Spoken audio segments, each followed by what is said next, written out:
Hello students, कैसे हो आप। आज हम आपका स्टैंडर्ड 9th मैथ्स 1 का प्रैक्टिस सेट 2.5 स्टार्ट करने वाले हैं। तो प्रैक्टिस सेट 2.5 स्टार्ट करने से पहले मैं आपको बता दूं कि इस चैप्टर का प्रैक्टिस सेट 2.1 से लेकर 2.4 तक मैंने सारे लेक्चर्स पहले ही पढ़ाकर अपलोड कर दिया है। तो अगर आपने वो नहीं देखा है तो पहले आप जाकर वो देख लो। तो देखिए, पूरा का पूरा चैप्टर काफ़ी ज़्यादा आसान और सिंपल रहा है। प्रैक्टिस सेट 2.1, 2.2, 2.3, 2.4 सारे के सारे प्रैक्टिस सेट आपके बहुत ज़्यादा आसान थे, कुछ भी उसमें प्रॉब्लम नहीं थी। हाँ, बस शायद प्रैक्टिस सेट 2.3 बहुत ज़्यादा लेंदी हो गया था हमारा, लेकिन उसमें भी एक भी टफ क्वेश्चन तो एक भी नहीं था, है ना।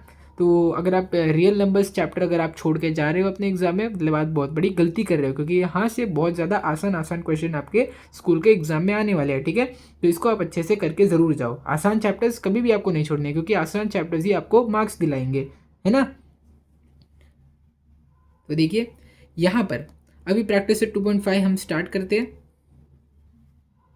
तो देखिए, ये प्रैक्टिस सेट 2.5 स्टार्ट करने से पहले मैं आपको मॉड का मतलब बता देता हूँ। ये देखो, यहाँ पे जो 15-2 है ना, ये एक मॉड है ना। अब ये मॉड का मतलब क्या होता है, देखो ये मॉड, मान लो मॉड ना एक फैक्ट्री है, ठीक है। मॉड को फैक्ट्री नहीं, मॉड को आप एक सुधार स्कूल मान लो। बोर्डिंग स्कूल आप जानते हो, बोर्डिंग स्कूल क्या होता है, बोर्डिंग स्कूल, है ना। बोर्डिंग स्कूल होता है। अब बोर्डिंग स्कूल के अंदर एक है रामू और एक है, सॉरी रामू नहीं, थोड़ा मिलते जुलते नाम रखते हैं। एक का नाम है राम, दूसरे का नाम है श्याम, ठीक है, राम और श्याम। अब ये जो दोनों थे राम और श्याम, अब राम क्या था, एक अच्छा लड़का था, ये एक अच्छा लड़का था, है ना, ये एक अच्छा लड़का था। लेकिन श्याम जो था ये बहुत ज़्यादा मस्तीखोर लड़का था, ये बहुत ज़्यादा मस्तीखोर लड़का था। तो अब देखो, अब मुझे बताओ कि बोर्डिंग स्कूल में किसको भेजना चाहिए, राम को भेजना चाहिए या श्याम को भेजना चाहिए। राम तो एक अच्छा लड़का था जो कि मस्ती ज़रा भी नहीं करता था, लेकिन श्याम एक ऐसा लड़का था जो बहुत ज़्यादा मस्ती करता था, है ना। अब देखो, अब अगर मान लो कि आप बोलोगे कि भेजना तो शाम को ही चाहिए बोर्डिंग स्कूल में, लेकिन मैं बोलता हूँ मैंने राम को बोर्डिंग स्कूल भेज दिया, तो राम पहले से एक अच्छा लड़का था, ठीक है। राम तो पहले से ही एक अच्छा लड़का था। अब अगर मैं इसको बोर्डिंग स्कूल में भेज दूँ, ये बोर्डिंग स्कूल से बाहर भी निकल जाए ट्रेनिंग करके, तो ये पहले भी अच्छा बच्चा था, अब भी अच्छा बच्चा रहेगा, है ना, इसमें तो कोई चेंज आएगा ही नहीं।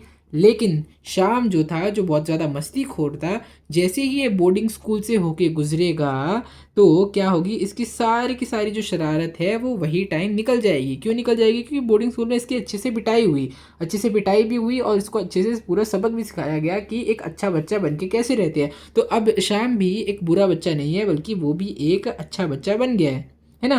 तो अगर मैं बोलूँ कि देखो, अच्छे लोग को हमेशा पॉजिटिव बोलते हैं ना, अच्छे लोग जो होते हैं उनको पॉजिटिव बोलते हैं, और जो बुरे लोग होते हैं उनको हम क्या बोलते हैं, नेगेटिव बोलते हैं, है ना। तो श्याम जो कि एक पॉजिटिव बच्चा था, देखो जाने से पहले भी वो पॉजिटिव था और बोर्डिंग स्कूल से निकलने के बाद भी वो पॉजिटिव ही है। लेकिन जो श्याम है वो पहले एक नेगेटिव बच्चा था, यानी कि पहले वो एक बुरा बच्चा था, लेकिन बाहर निकलने के बाद वो भी एक पॉजिटिव बच्चा बन गया, यानी कि वो एक अच्छा बच्चा बन गया। सेम वही चीज़ अगर मैं आपसे बोलूँ कि ये है मॉड, ये साइन जो होती है, साइन होती है मॉड। अब ये मॉड के अंदर अंदर ना, अगर मैं एक पॉजिटिव नंबर डालूँ, फॉर एग्जांपल 4, अगर ये पॉजिटिव नंबर मॉड के अंदर डाल दूँ तो इसकी ट्रू वैल्यू, एब्सोल्यूट वैल्यू भी एक पॉजिटिव 4 ही रहने वाली है। मॉड के अंदर जाने के बाद भी वो +4 ही रहेगा, पहले भी +4 था, अब भी +4 है। लेकिन अगर मैं इसमें एक नेगेटिव नंबर डाल दूँ, यानी कि ये -4 डाल दूँ, तो जैसे ही वो मॉड के अंदर जाएगा, मॉड इसको सुधार देगा, यानी कि जो नेगेटिव है इसका नेगेटिव इससे छीन लेगा और बाद में इसको खुद ही पॉजिटिव बना देगा, है ना।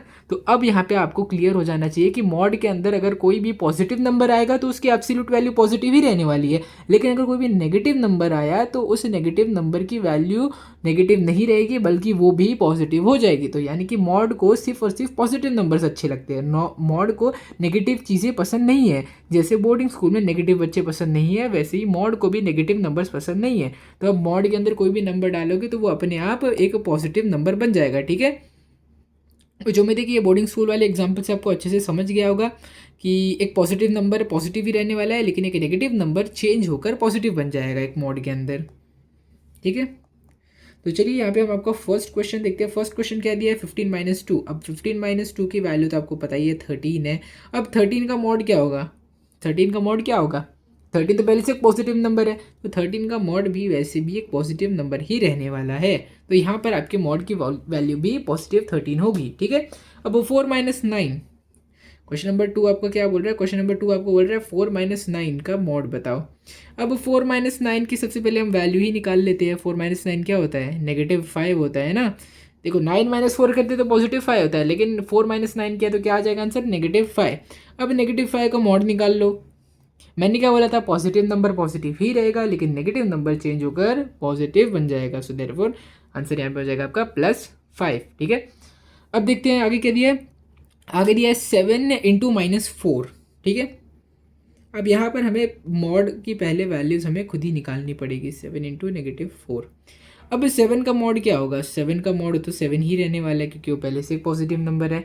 लेकिन -4 जो है वो बन जाएगा एक +4, है ना। सो 7 4 आर 28।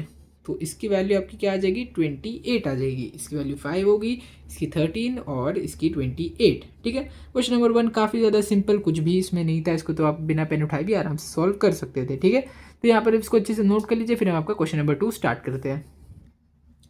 तो देखिए यहाँ पर ये रहा आपका क्वेश्चन नंबर 2। अब क्वेश्चन नंबर 2 का अगर आप फर्स्ट क्वेश्चन देखो तो इसमें ना इस बार आपको ट्रू वैल्यू आपको मॉड के बाहर दी गई है। अब मॉड के अंदर का जो एक्स है वो आपको ढूंढना है। ठीक है, अब देखो अगर मैं बोलूँ कि एक नंबर है और इस नंबर का मॉड 1 के इक्वल है, तो आप कैसे बता सकते हो कि अंदर का जो ए है वो +1 है या -1 है। ये तो बता नहीं सकते, क्योंकि अगर मैं आपको -1 का मॉड निकालने बोलूँ तो इसका आंसर 1 आएगा।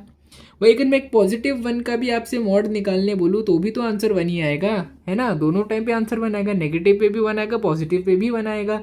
और यहाँ पर तो सिर्फ मॉड के बाहर 1 दिया है। अब हमें थोड़ी पता कि मॉड के अंदर ये जो 3x - 5 की वैल्यू है ये -1 है या +1 है, ये हमें थोड़ी पता है।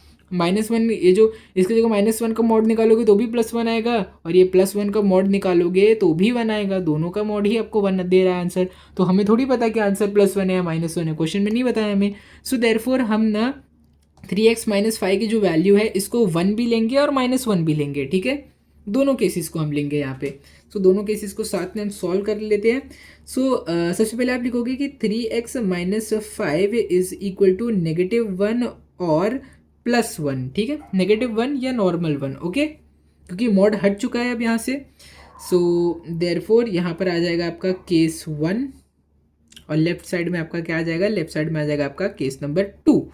अब केस नंबर 1 में -1 दिया है तो हम पहले -1 के हिसाब से सॉल्व कर लेते हैं।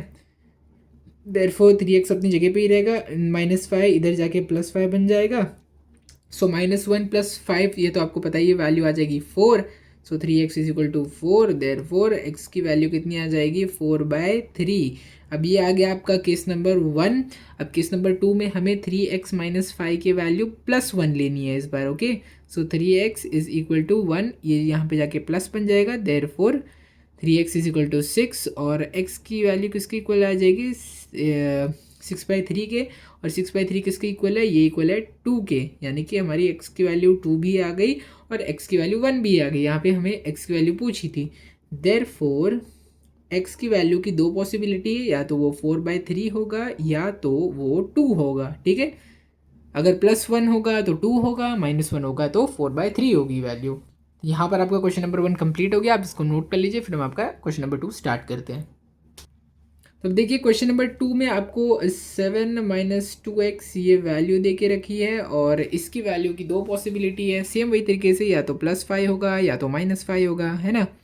अब यहाँ पर पहले आपको केस 1 को ले लेना है, केस 1, फिर हमें लेना है यहाँ पर बाजू में इसका केस नंबर 2। ठीक है, सबसे पहले केस नंबर 1 को सॉल्व कर लेते हैं। केस नंबर 1 में 7 - 2x की वैल्यू हमें कितनी दे के रखी है, +5। सो देयरफॉर -2x जो है, -2x को राइट में ले लेते हैं और 5 को लेफ्ट में ले लेते हैं। 5 को लेफ्ट में लोगे तो -5 हो जाएगा, और 2x को राइट में लोगे तो वैल्यू +2x हो जाएगी, है ना। अब 7 - 2 हमारा कितना है, वो है 2 is equal to 2x। Therefore हमारा 2/2 जो हो जाएगा वो हो जाएगी x की वैल्यू, और 2/2 तो आपको पता ही है। देयरफॉर x की वैल्यू हमें कितनी मिल जाएगी, 1 मिल जाएगी, क्योंकि ये 1 से एक दूसरे के टेबल में जा रहे हैं। सो 1 की वैल्यू हमें यहाँ पे मिल गई, सॉरी x की वैल्यू मिल गई 1।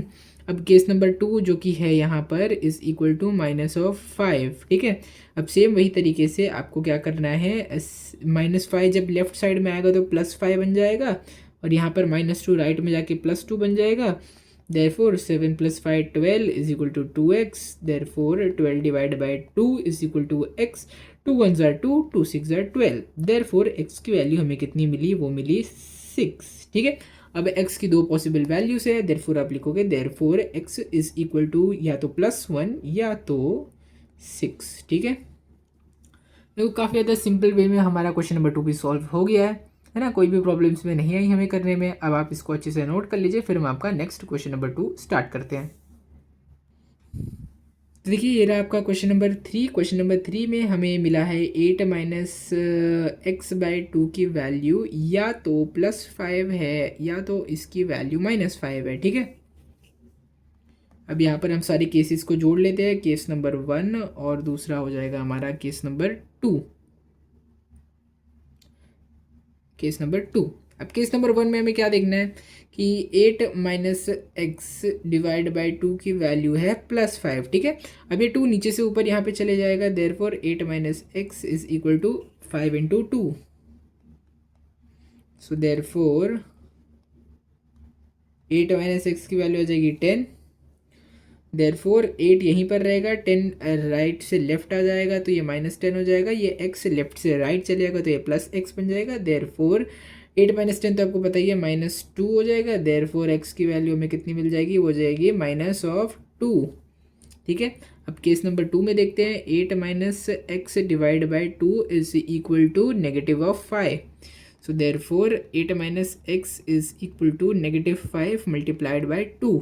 देयरफॉर 8 - x किसके इक्वल हो जाएगा, ये हो जाएगा -10 के। और फिर ये 8 जो -10 है ये लेफ्ट साइड आके +10 बन जाएगा और ये -x जो था वो +x बन जाएगा। सो हमें एक x की वैल्यू कितनी आ जाएगी, 18। x की फाइनल वैल्यू कितनी आ गई आपकी, ये आ गई आपकी 18। अब यहाँ पर फिर आप फाइनल स्टेटमेंट यहाँ पे लिख सकते हो कि therefore x is equal to 8 या फिर 2।